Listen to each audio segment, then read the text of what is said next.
Hey everyone, welcome back to the channel.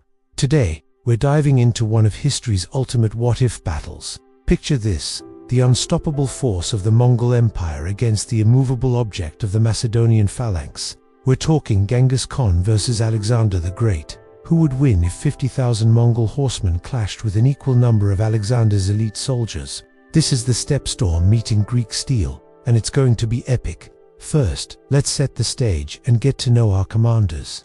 On one side, we have Genghis Khan, the Great Khan. Born as Temujin, he rose from a harsh nomadic childhood to unite the warring tribes of Mongolia.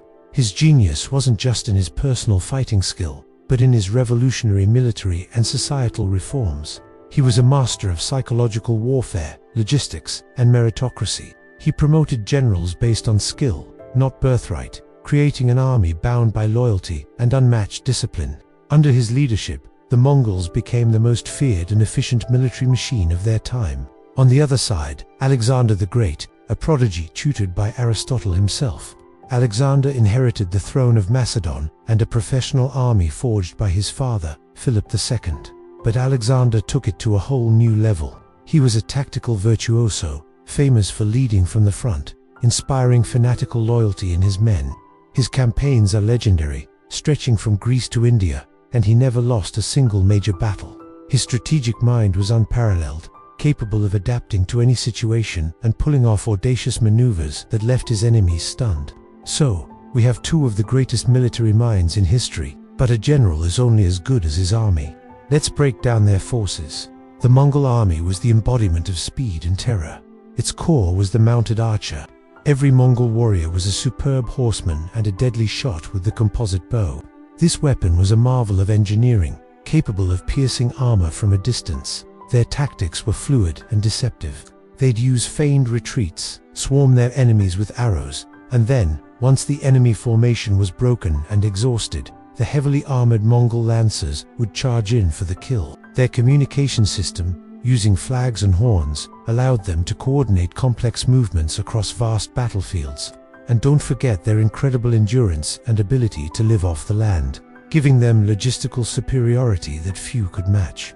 Now, let's look at Alexander's army.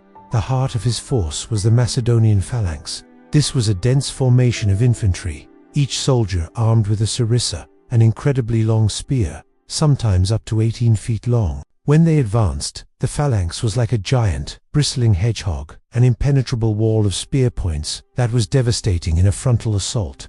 But Alexander's army wasn't just the phalanx, he had the elite companion cavalry, arguably the best heavy cavalry of the ancient world, which he personally led in decisive charges. He also had skirmishers, light infantry, and siege engineers, creating a combined arms force that was versatile and deadly. His tactics were all about coordination, using the phalanx to pin the enemy, and then delivering a knockout blow with his cavalry, the famous Hammer-and-anvil tactic.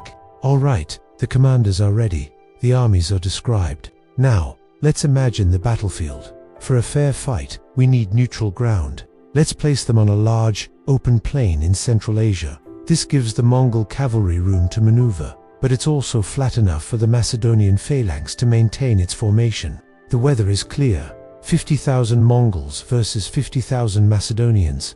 The battle begins. The Mongols would almost certainly make the first move.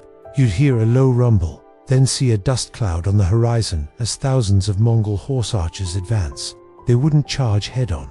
That would be suicide against the sarissas. Instead, they would ride in wide arcs around the Macedonian army, staying just outside the effective range of Alexander's javelinmen and slingers. Then, the sky would darken as a storm of arrows descends upon the phalanx. This is the first critical test for the Macedonians. The phalanx soldiers, with their shields and helmets, are well protected, but the sheer volume of arrows would be terrifying. Casualties would start to mount. The key here is discipline. Alexander's veterans were legendary for their cohesion under pressure. Alexander would be riding along the lines, shouting encouragement, keeping his men steady. He knows the Mongol goal is to provoke a rash charge and break his formation. He won't fall for it. Instead, Alexander would likely use his own light troops and skirmishers to counter-harass the Mongols, trying to keep them at bay. But the core of his army, the phalanx, would advance slowly, methodically, a steel wall moving across the plain, trying to close the distance and force a direct engagement. Now Genghis Khan watches this. He sees the phalanx is disciplined. The arrow storm is inflicting damage, but not breaking them. So, he orders the next phase, the feigned retreat. A portion of his army would charge forward, get close, and then suddenly turn and flee. This was their signature move, designed to lure impatient enemies into a disorganized chase, right into an ambush. Would Alexander's cavalry fall for it? It's unlikely. The companion cavalry was disciplined, and Alexander was a master of reading the flow of battle. He'd recognize the trap. He would hold his elite cavalry back, waiting for the perfect moment. He knows his main advantage is in a decisive, concentrated charge, not a scattered pursuit. The battle would become a grueling war of attrition.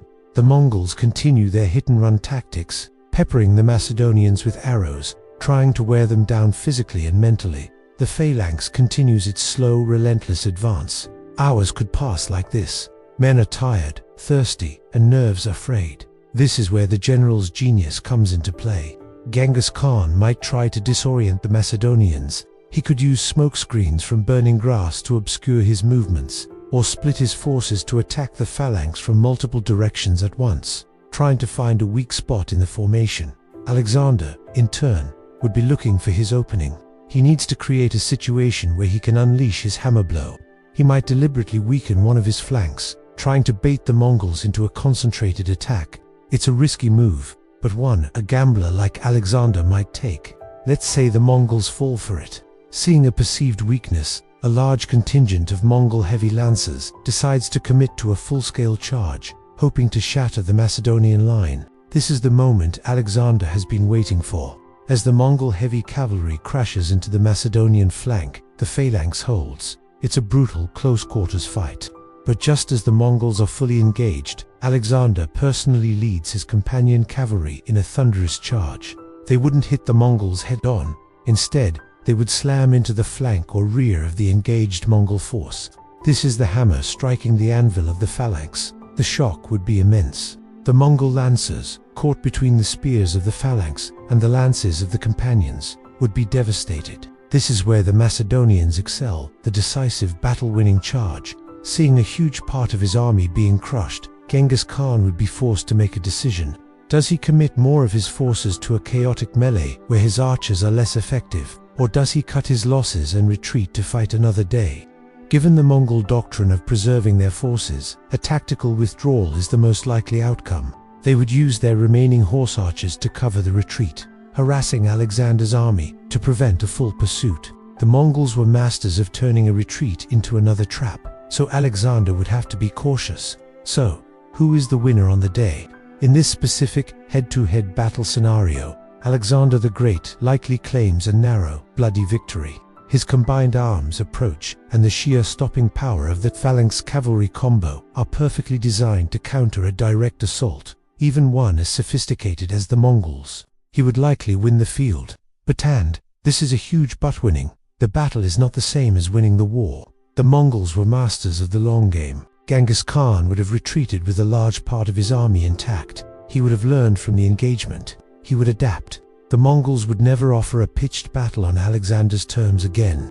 They would harass his supply lines, engage in guerrilla warfare, and use their superior mobility to strike where Alexander was weakest. The vastness of the steppe would swallow Alexander's army. While Alexander was a master of logistics for his time, the Mongol ability to live off the land and travel light gave them an advantage in a long campaign that Alexander could outmatch. Ultimately, while Alexander might win the initial clash, he would likely find himself in an unwinnable war of attrition. Against Genghis Khan, the Mongols would bleed his army dry over thousands of square miles. So, the tactical victor is Alexander, but the strategic long-term victor would almost certainly be Genghis Khan.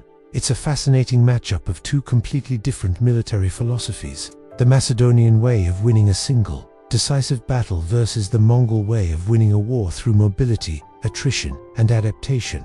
What do you guys think? Who would you bet on? Let me know your thoughts down in the comments. It's a debate for the ages. Thanks so much for watching. If you enjoyed this historical showdown, make sure to hit that like button and subscribe for more epic battles. We'll see you in the next one.